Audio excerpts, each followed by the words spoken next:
Welcome back to another episode of The Good, the Bad and the Ugly. And this week we're talking about Baron's Racers, a snake that is raved about by experienced keepers, but hardly anyone else knows they exist.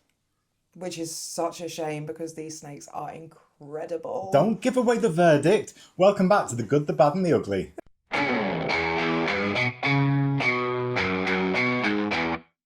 So... Oh, Frobisher. That's a bad Frobisher. Don't. Yeah. Come on. You're jumping ahead, mate. So the first good. So my first good is that they are brilliant to bond with. Yeah. They are amazing. They are manic, and I mean manic. When you first get them out of their tank, it is a wild, crazy experience of just flashing green / blue / brown. Mm-hmm. So you've got this crazy snake who is just this long rope of energy, like a hyperactive piece of spaghetti. But they're amazing, and the bond you can have with them is great. They certainly trust, and they certainly know you, and he certainly trusts Morgan. He does trust me. He's a little bit hyper with me, to be fair, but I think we've got that relationship going on. Yeah. Whereas he's quite chilled with you. I think he just wants to impress me. Yeah, he does. He just wants to make me look a bit of a fool. Yeah. But I think that is my first good, that they are so underappreciated. And they also just great to handle. I wouldn't recommend them to a beginner. No. Someone who's never handled a snake before. Because if you go to pick them up and they're like your mate's ball python that you had when you were in school, and then this thing darts out of the tank at you, it might not be a good. But for someone who's looking for something a little bit more exciting... Someone that's going to keep you on your toes. Flipping hell, Frobisher. Really keep you on your toes. But they're great. And do you know what? For such a slender snake as well, they are quite bomb-proof. Yeah, they are. They look fragile. They look like glass. They look like glass. But my goodness. Right, where are you going, mate? A bonus bad that isn't in the list, don't film with a Baron's Racer. They are the definition of don't work with animals or children. Do you know what would be amazing? If you liked and subscribed.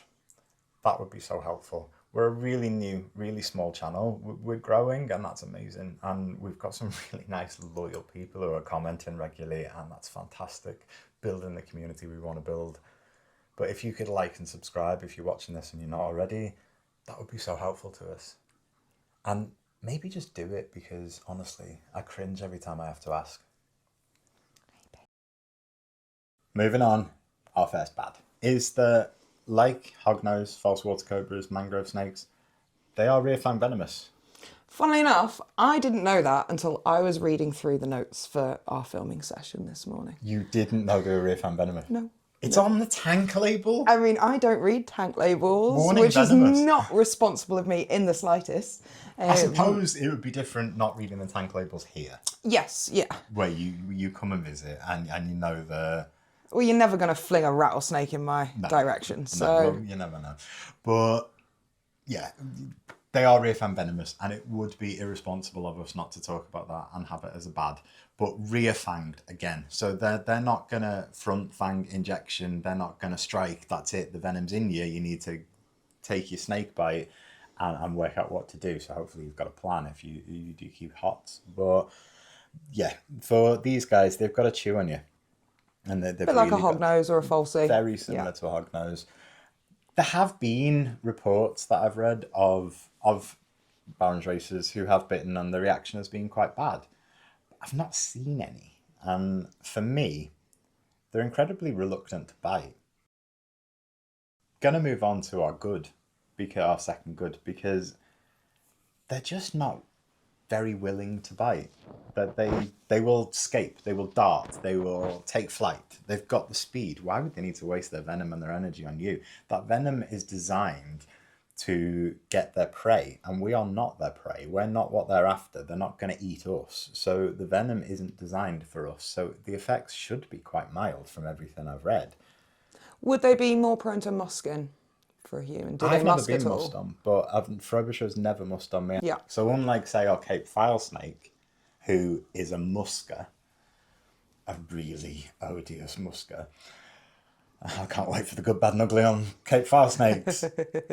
Frobisher hasn't, but Yeah, for me, I'm going to mix this good and bad in because rear fan venomous, they'd need to have a chew, but it's prey specific.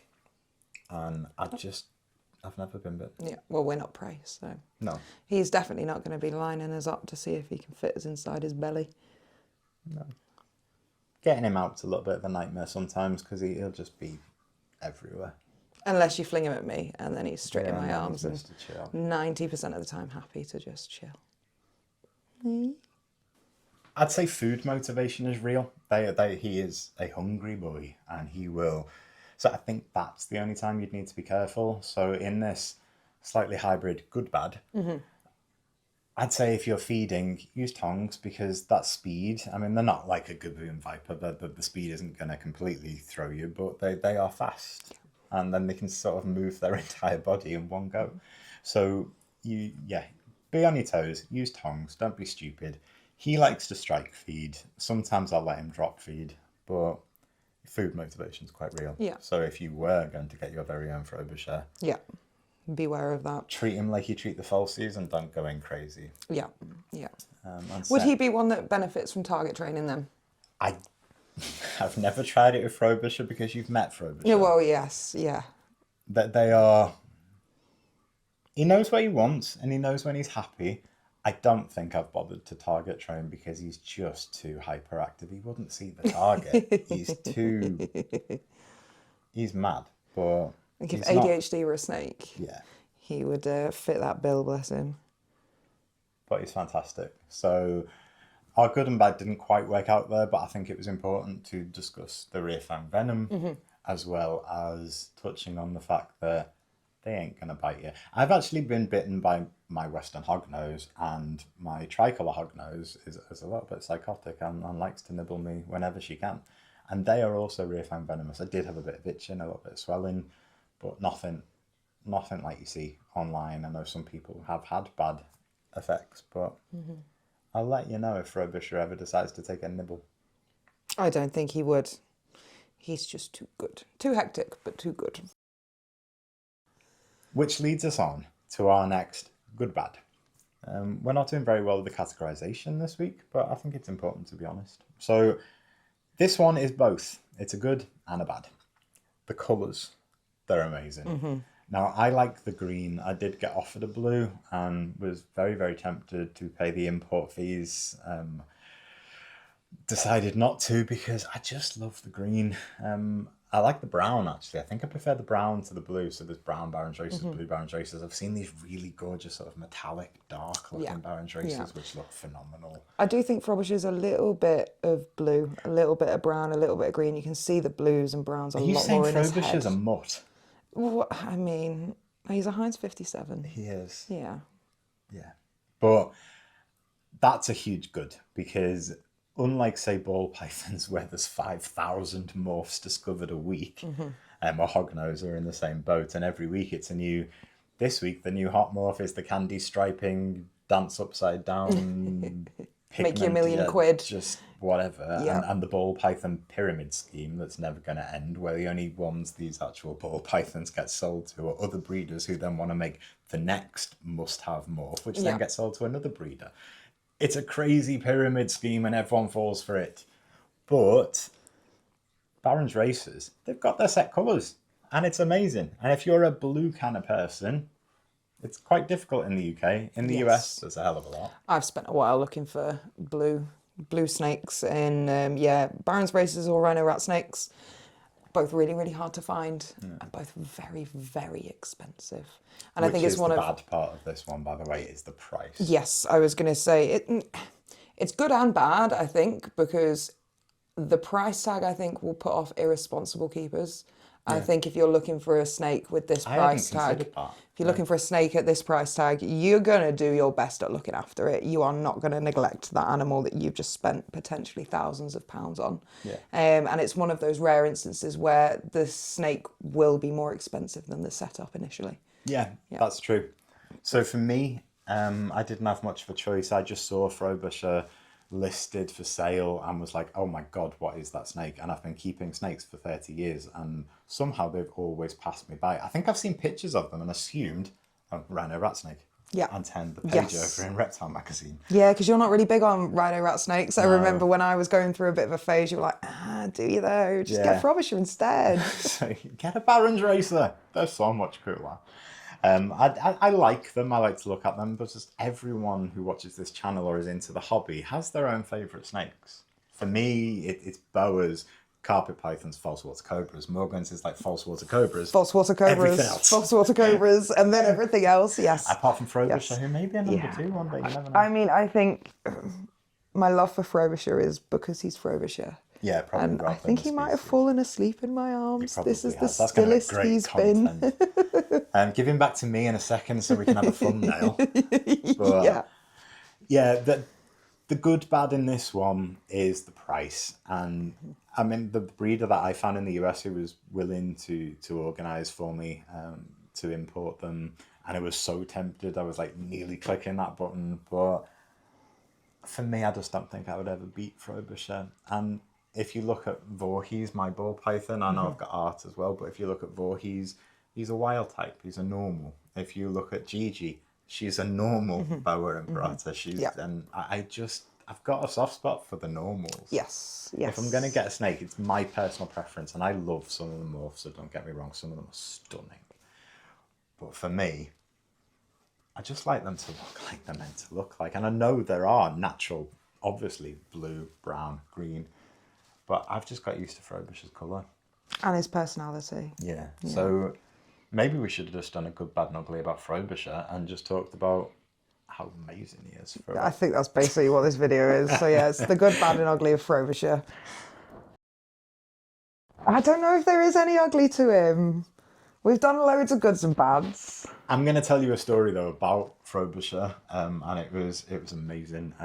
So my auntie is absolutely terrified of snakes, hoping to persuade her to appear in a video, but absolutely terrified of snakes. And I showed her Frobisher, and he was in one of his wild moments where he's sort of thrashing in the first couple of minutes that you get him out the tank. So she was stood at the other end of the Viv, and I put him away at the cool end, and forgot that I got him out from the warm end. So I'd left the door open, put him away at the cool end. He literally was out the tank, which is quite a large tank, out the tank and out the other end, and flew straight at her face.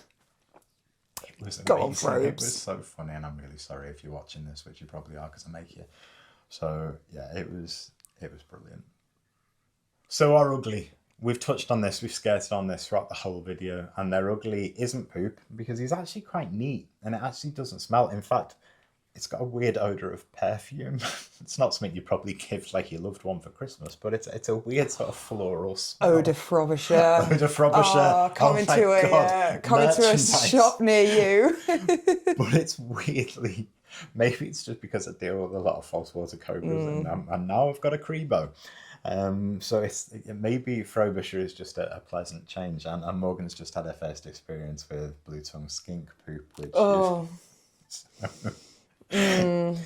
But so their ugly isn't poop, even though we just spent a minute talking about it. Their ugly is their speed, and that's just because if you're not used to handling, so if you've got a slower snake or you see one for sale, which you very rarely do see in pet shops. I have seen some amazing pet shops in the UK that do stock them, and if you're watching in other countries, maybe they are more common in pet shops. I don't know. Let us know though. Yeah, actually, that'd be really good. Let us know in the comments below. That would be awesome. So yeah, I think the speed is probably the ugly for this one, because if you're not used to handling them, or you get one like bought one off their previous owner, or you get one from a pet shop and they haven't exactly told you what they're like, or you get one at an expo where traditionally they're quite cold in expos. They haven't got the heat in above them, and you're handling one and it's quite slow and it's quite relaxed. It's not going to be a true reflection of the snake that you will end up at home with. Yeah. I have to admit, I think the first time I handled Frobisher, I was mentally exhausted when I gave him back to you. Not just physically with my arms going 100 miles an hour, but it is quite mentally taxing. They do keep you on your toes. I think it's worth it. So where do we stand on Baron's races? Let's have a look at the verdict. What do we think? I mean, I think they're incredible. I absolutely adore them. I will be having a Baron's racer in the future, 100%. Awesome. They do need quite a large enclosure because they're climbers, they're like semi-arboreal. He loves to explore. So he's got an old bearded dragon tank that I actually converted for him, and it's quite a large bearded dragon tank because I'd love to give my last beardie a lot more than they needed. And within that tank are a series of ledges and the sort of homemade expanding foam and things that stick out. And he explores every inch of will it. be up and down. He's got a network of branches in his tank. He's got his heat gradient from his hot end to his cool end, and he kind of splits his time. He thermoregulates himself. Yeah, he's just a happy and pretty lucky guy. And yeah, I think my verdict for Baron's races is if you're prepared for possible impact and side effect of a rear fan venomous bite, and you're prepared to handle that speed, they're the perfect snake. They are, and they're so unique looking as well. Yeah, they're well, are they? Rhino rat snake. The 2 out of how many species of snakes? Right, okay. They're very unique looking, I think. They are very unique looking, and look at his sort of like candy. Oh, Frobs, it's sorry, okay. Do you know what? I think he's coming home with me. Okay, start again. They are very unique looking, you're right. So they've got like that sort of colour. He hates you. He hates me. He's mine. No, he's not. He's fallen in love with me. Absolutely not. So he's got that amazing colour gradient down in with the sort of darker on the top, the lighter below. And then actually, do you know what? I'm talking about rhino rat snakes. But then you've got the Baron's racers who are blue, brown, green, amazing sort of shiny metallic one that I can't remember the name of. Yeah. Baron's racer, good, bad, ugly. They are a good. They are incredible. If you do your research, if you're prepared, if you're ready for them, couldn't recommend them enough. Thank you so much for joining us. Cheers, guys. See you soon. See you soon. Hello. If you want to see more of these snakes and the rest of the snakes in the reptile room, give us a like, give us a subscribe, and I'll see you soon.